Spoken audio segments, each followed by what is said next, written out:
Israël, c'est bien plus que ce que les médias nous en disent. Je viens ici depuis une vingtaine d'années et je continue à me faire surprendre par la richesse et la variété de ce pays en perpétuel mouvement. Ses habitants, sa manière de vivre, son histoire, tout est là pour vous séduire.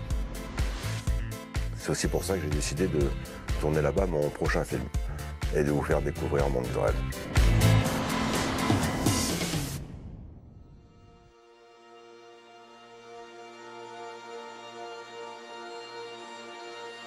Jérusalem, une autre ville lumière après Paris.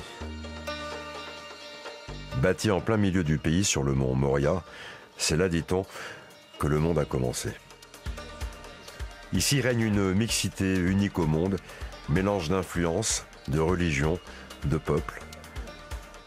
À l'intérieur de ces murs, je défie quiconque de ne pas être charmé et envoûté.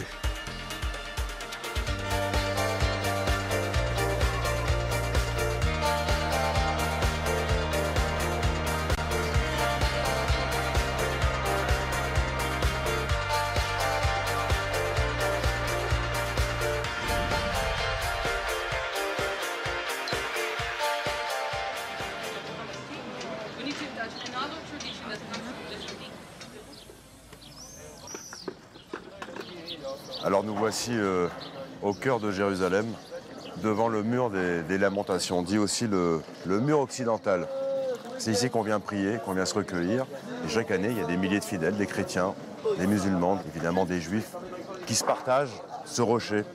Ici, on est dans le côté juif. Là, vous voyez, ça fait 70 mètres, mais en réalité, le mur occidental fait plus de 400 mètres. Mais pour aller les voir, il faut emprunter des tunnels. Parce que Jérusalem ne livre pas ses secrets comme ça, tout de suite. C'est une ville aussi souterraine. C'est une ville qu'il faut découvrir à l'intérieur, dans les entrailles. La tradition, quand on vient près du mur, c'est de faire un vœu, de l'écrire sur un petit bout de papier et de le déposer. Donc évidemment, même ici, si vous regardez bien, vous voyez, on ne va pas le regarder, mais vous avez des petits papiers où chacun a écrit un vœu et le dépose sur la pierre de Jérusalem, sur le mur. 350 mètres de mur nous attendent encore. Regardez. Et là, évidemment, pour se recueillir et pour prier, on a aménagé des salles, des petits espaces de prière. Et là, vous êtes au plus près du mur. Évidemment, bien plus près que sur la partie occidentale visible à l'extérieur. Et là, je pense qu'on est dans les conditions idéales pour se retrouver avec soi-même. Et moi qui suis claustrophobe, ici, je ne ressens absolument aucune crainte. Et voilà encore une cachette à souhait, là où les gens déposent leurs souhaits pour la nouvelle année. Alors là, nous sommes sur les hauteurs de Jérusalem, de la ville sainte, 3 fois sainte, parce que, évidemment, vous avez de ce côté-ci l'église de l'Ascension. Là, on peut apercevoir la mosquée, la grande mosquée, évidemment, et le côté juif avec le Kotel, le mur des lamentations, le mur occidental. On peut se rendre compte à Jérusalem, évidemment, du poids, de la charge historique et de ce peuple hétéroclite qui se retrouve, qui vient se recueillir ici, mais qui vient aussi vivre ici, qui vient partager des émotions, des histoires, parce que Jérusalem est une ville historique, mais une ville aussi qui se construit au jour le jour. Alors, pour se raconter, pour partager, c'est souvent autour d'un café. Et ici, à Jérusalem, on peut trouver de tout, même des cafés français, avec un bon croissant français.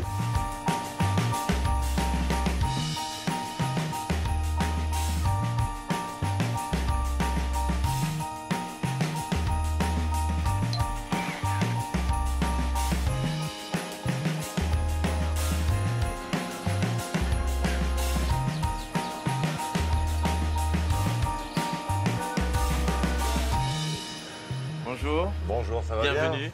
Je vous sers un petit café avec un petit croissant à la française. Allez, merci. Bon alors je vais goûter, hein, si vous permettez. Mon petit croissant du matin, c'est mon premier. Ah ouais, ah ouais. Ouais. Non.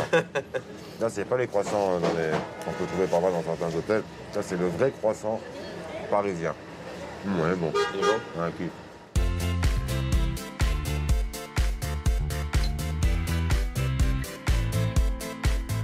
Jérusalem, c'est la cité du savoir. C'est une ville où se concentrent j'allais dire, les 2 ou 3 plus grosses universités du pays. C'est donc une ville en perpétuelle ébullition. Évidemment, moi, la recherche qui m'intéresse le plus est la recherche artistique. Donc je vais vous amener à l'intérieur de Bezalel, dans le département d'art, comme c'est un peu l'équivalent des beaux-arts chez nous. C'est des étudiants qui viennent de tous les pays, y compris des pays arabes, pour venir ensemble créer, pour venir ensemble partager, et une fois de plus, main dans la main, créer quelque chose de commun. Hello, hello. Nice to meet you.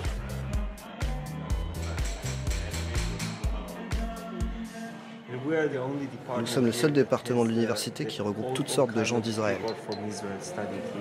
comme les Arabes du territoire, les Arabes israéliens, les Juifs orthodoxes, les bourgeois, la classe moyenne, des fermiers, tout le monde.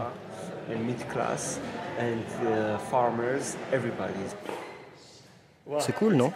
Oui, oui, j'aime beaucoup. Ce qui est bien, c'est que c'est une école où on appréhende l'art, mais c'est une école où aussi on peut s'exprimer, on peut se poser.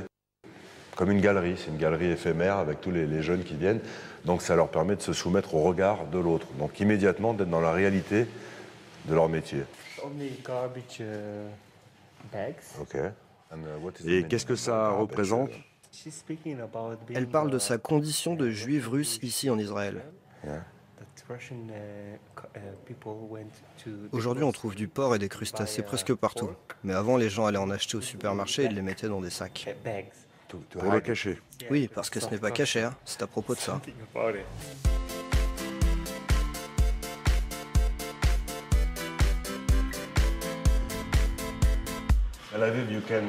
À Tel Aviv, on peut aussi trouver de bonnes galeries, de belles œuvres.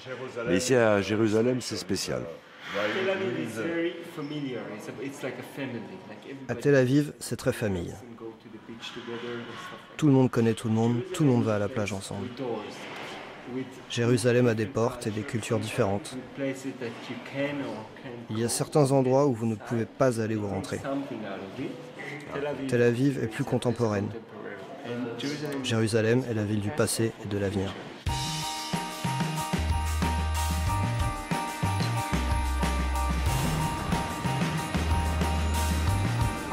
À Jérusalem, on peut découvrir, s'instruire, se recueillir, mais on peut aussi faire du shopping. À la façon des Américains, ils ont créé des malls. Alors, il y a les malls couverts, mais surtout il y a ces grandes galeries marchandes à ciel ouvert, avec évidemment toujours un mélange de galeries et de boutiques, donc vous pouvez tout trouver. Ici, c'est aussi un peu l'Amérique, toujours l'Amérique.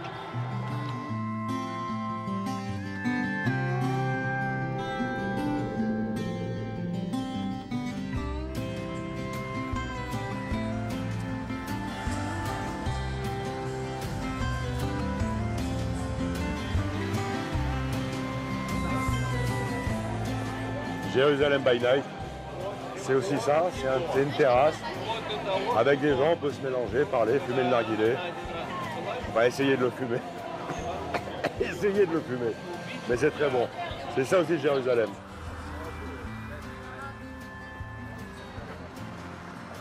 Voilà la muraille du vieux Jérusalem. Évidemment, c'est toujours chargé d'émotions. Parce qu'on sait qu'ici sont passés des ancêtres prestigieux. Et évidemment, je pense à Saladin, mais aussi à tous les descendants du roi Salomon, mais surtout Jésus. Donc Jésus, à un moment donné, a sans doute peut-être traversé cette allée, touché ces pierres et porté son regard sur cette esplanade. C'est chargé d'histoire et c'est toujours très émouvant. J'ai le cœur rempli d'images, de souvenirs. En quelques heures, j'ai vu défiler plus de 4000 ans d'histoire. En Israël, chaque ville a une empreinte, une couleur particulière. Pour aller à leur découverte, il faut d'abord trouver un refuge, un toit pour dormir. Ici, rien de plus facile.